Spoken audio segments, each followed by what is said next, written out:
be abolished. The word abolish is there in the manifesto. But that's how it is and that's how it will be. I expressed my views to Mr. Dissanayake that Mr. Dissanayake was not suitable for that post. And I have been proved correct. After war, people felt that change is possible. The mobilization of the people, the opinions of the people have changed a lot. These are just artificial elections. The opposition is spending 1 rupee on the election. The government must be spending 1,000 rupees. Look at the inequality of that. This is a free election that's going on. So this cannot go on anymore. We want our children to live peaceful and prosperous lives without the big brother watching us all the time. And I feel that the country must change and it should change. Otherwise, the entire country is facing a huge, perilous future. I think our people are intelligent enough to understand the real issues facing this country.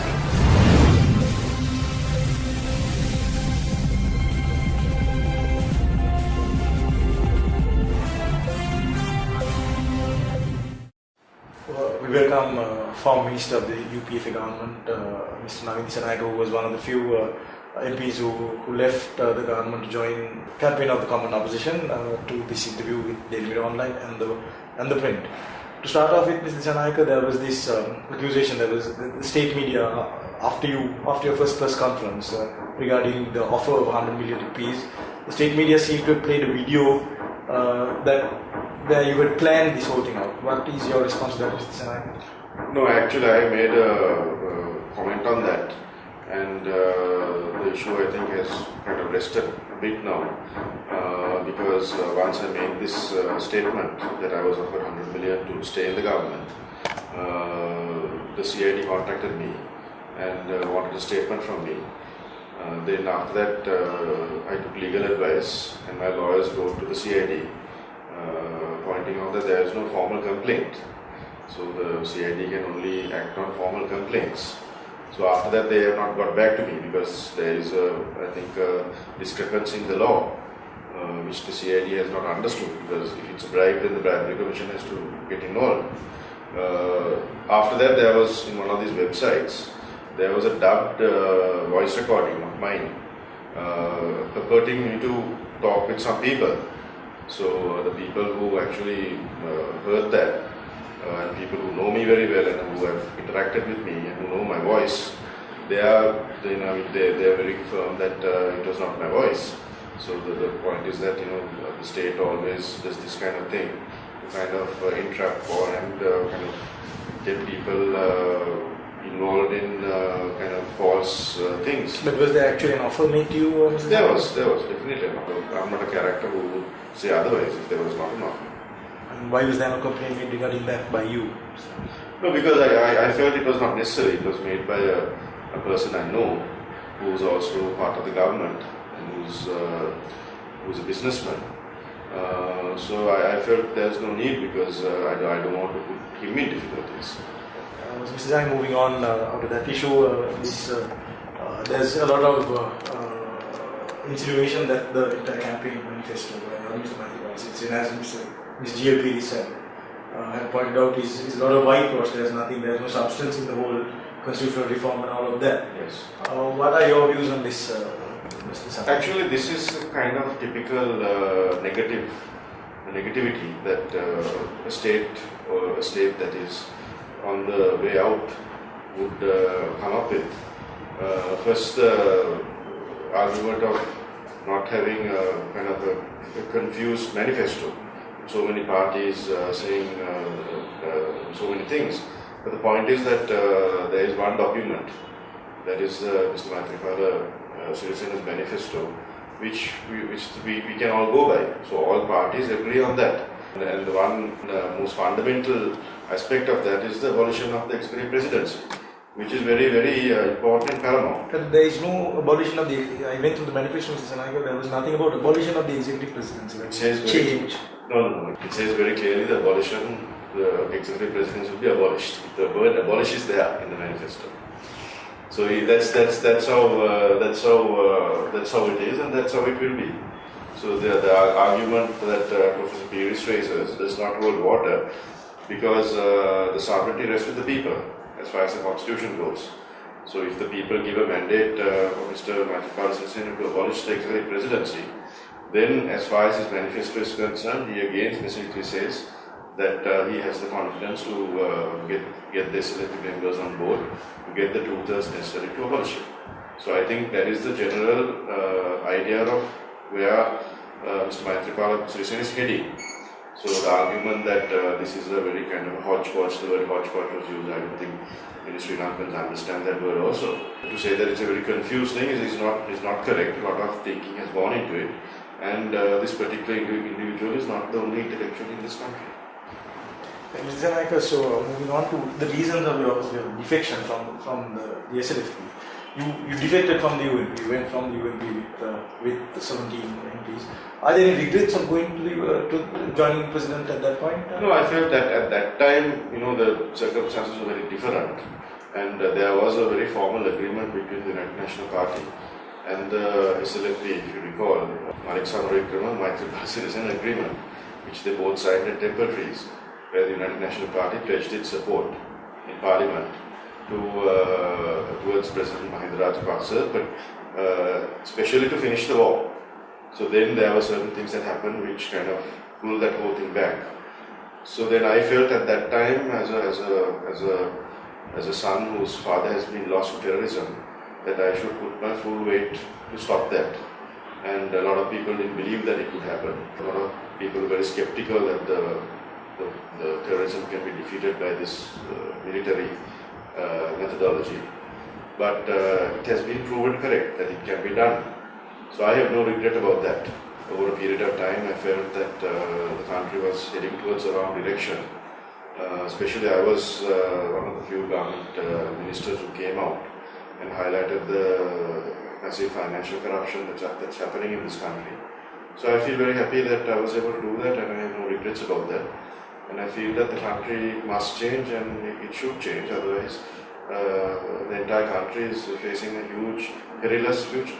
Mr. Dissanayake, although now a lot of people who crossed over at that time seem to argue that it was due to end the war, wasn't it because you all had differences with the party leadership? That was, no, actually, to be very honest, that was also a factor. We felt that there should be more democratic change and reforms in the party. We felt that there should have been more suitable people in high places, in correct slots. And I'm not targeting any individual, or I don't want to make any personalized attacks. But I felt the General Secretary's post, I felt very strongly that the General Secretary's post went to the wrong person. I expressed my views to Mr. Vikramasinghe that that person, particularly Mr. Athanayake, was not suitable for that post. And I have been proved correct. Have all those differences been sorted out now since you are back in the fold of the UNP? I actually cannot comment on that because I'm starting a fresh page with the new UNP. You have to ask that question with the seniors. I feel that most of the simmering differences and opinions that were expressed have been sorted out because there's a huge monumental election campaign that we all have to fight. So those differences are not as important as the total important aspect of unity in the party, which I feel it's there now. And there's one thing, during the last presidential campaign, there was actually a notion that the UNP voters, UNP, the party machine didn't work in its full force for Mr. Fonseca. And there is, of course, there's many examples to support that claim. Yeah. How do you think it's different at this time with Mr. Maithripala Sirisena and the UNP party machinery working towards his? Well, I think it's really subjective view how you look at it. Each person would have its own opinion.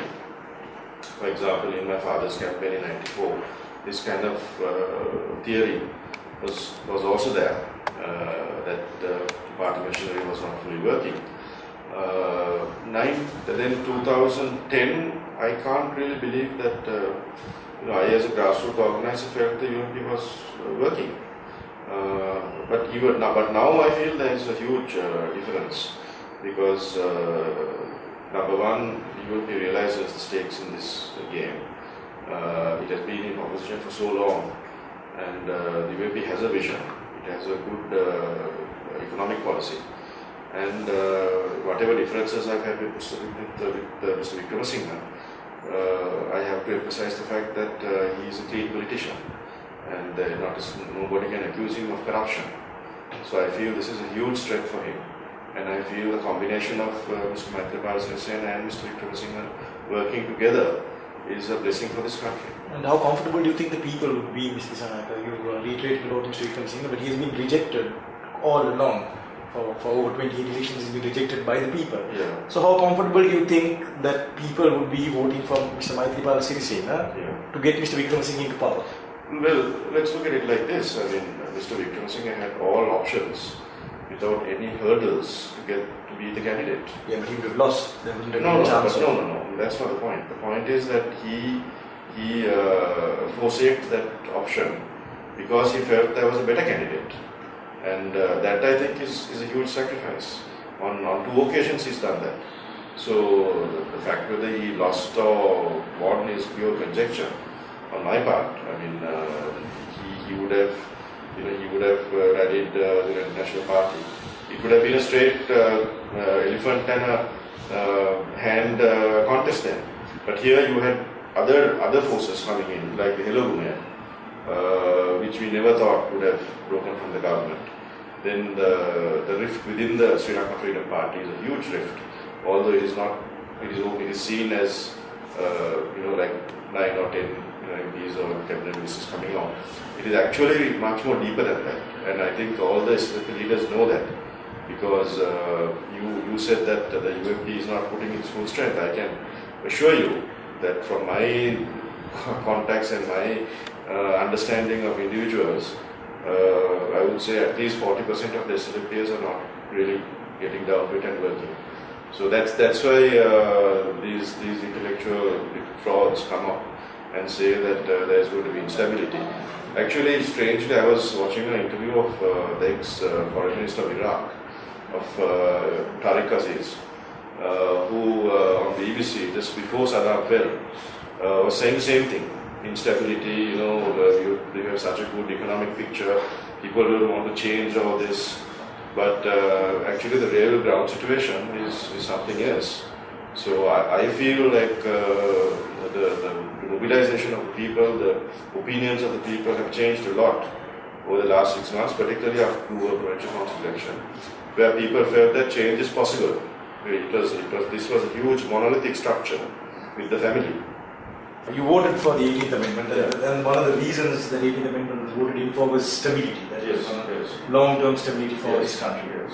And now, you are working towards against it. Yes. Actually, as per the GOP, it's also pointed out, well, and many others have, aren't we reverting back to an era of, Rani Chandrika era?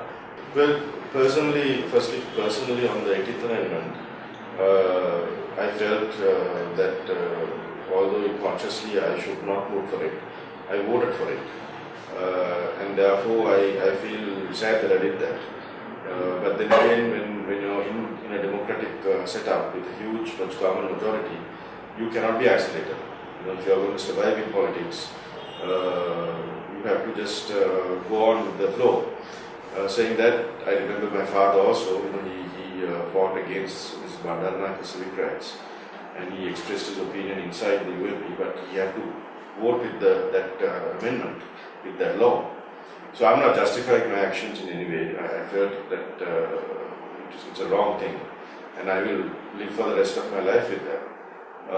About the instability thing, this is just another very artificial argument, because under the prime ministerial system, where you have a executive prime minister, this country has dealt with crises before. Mrs. Bandaranaike dealt with the 1971 insurrection. She had all the powers of a commander-in-chief to deal with that.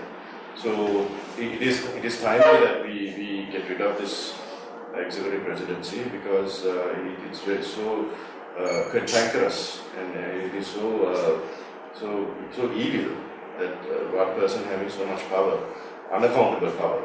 And we have lived through it, your generation and my generation. And I think it's time that we change. We need a better system. We need a better system of governance. We need accountability. We need some checks and balances on corruption. So am I right, Mr. Dissanayake, in saying that at the end of the day, this election is between Rajapakshas and the rest? Is that what it has boiled down to? Rajapakshas and no, it's not a personal thing. It's issue-based campaign. as all campaigns should be. It's issue-based, it's policy-based. It's based on a set of values that we uphold and we want in our country. We want our children to live peaceful and prosperous lives without the big brother watching us all the time, without a police state. Freedom of expression is a cardinal principle of democracy. Do we have that? I was not a big fan of Mr. Nasabdipnotunga, but today, up to now, no investigation. I mean, a man is killed in daylight, blue murder. What's happening? So many instances like that, and even now, how people are hammered. I mean, you saw what happened in that in the southern area where Mr. Vaitapala's citizen's stage was burnt. Yesterday we had a mayor attacking media people. So, I mean, is this a kind of election? Is this a free election that's going on? So this cannot go on anymore. We need a system where people can be free of fear, where they can express themselves, where actual elections are properly held. These are just artificial elections. I mean, look at the state resources that are going into this election. I think the opposition, if the opposition is spending 1 rupee on the election, the government must be spending 1,000 rupees. Look at the inequality of that. So I think, given the constraints we have, given the huge amount of state resources and the state power, and the amount of resources that the family has and all that we as opposition, we are trying to meet that. So I hope that we can take the message to the people and people respond to it. And finally, Mr. Dissanayake, will I be interviewing you as Cabinet Minister post January 8th? Are you hopeful of that? I am actually, look, I mean, in my political career, I have last time, 2010, when the President he was giving these ministries and deputy ministries, I was very clear that I did not want a deputy ministry. So, I mean, in that setup, in the scenario of a win for us, all I want is this set of principles and policies to be followed. Whether I am part of Maithripala Sirsena's cabinet or Ranil Wickremesinghe's in his cabinet is not really important to me. What matters to me is the principles and the policies that we hope to implement. Actually, I see a huge sea change in the people. I think the people are very silent, and they are keeping all their hurt, and they see the huge inequality in society, and they want to change it. They see the corruption that's happening, they want to change it. There is this very artificial argument again by some of my friends in Colombo that this is an urban phenomenon. I don't believe so. I believe that the rural people are very intelligent, and I mean, if they are not, it says so much about our education system. I mean, we have O-levels, we have A-levels, we have people who have passed these exams. I think our people are intelligent enough to understand the real issues facing this country. Thank you very much, Navin. It was a pleasure.